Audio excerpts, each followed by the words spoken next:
بسم اللہ الرحمن الرحیم۔ حضرت عائشہ بیان کرتی ہیں، رسول صلی اللہ علیہ وآلہ وسلم نے اپنی پوری زندگی میں صرف 2 مرتبہ نماز کو آخر وقت میں پڑھا ہے۔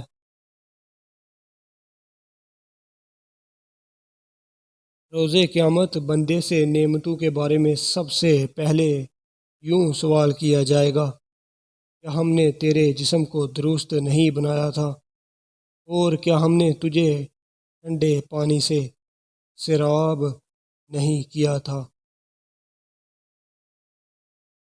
حضرت ابن عمر رضی اللہ تعالیٰ عنہ کہا کرتے تھے، آدمی کا اپنے اہلیہ کا بوسہ لینا اور اسے اپنے ہاتھ سے چھونا لاسما کے زمرے میں آتا ہے، اور جو شخص اپنی اہلیہ کا بوسہ لے گویا اس پر وضو کرنا فرض ہو جاتا ہے۔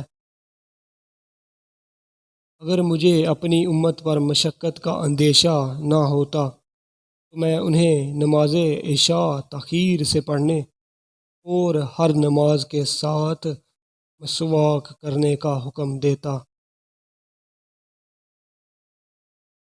میرے پاس رب کی طرف سے ایک آنے والا آیا اور اس نے مجھے خبر دی، جو شخص میری امت میں سے اس حال میں مرا اللہ کے ساتھ کسی کو شریک نہ بنایا ہوگا تو جنت میں داخل ہوگا۔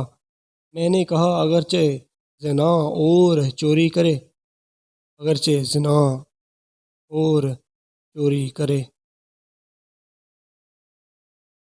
حضرت عائشہ رضی اللہ تعالی عنہا بیان کرتی ہیں، میں نے رسول صلی اللہ علیہ وآلہ وسلم کو فرماتے ہوئے سنا، لوگ روز قیامت ننگے پاؤں، ننگے بدن اور بلا ختنہ اٹھائے جائیں گے۔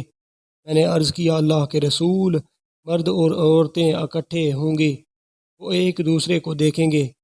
آپ صلی اللہ علیہ وآلہ وسلم نے فرمایا، عائشہ، وہ قیامت کا معاملہ اس سے بہت سنگین ہوگا کہ وہ ایک دوسرے کو دیکھیں۔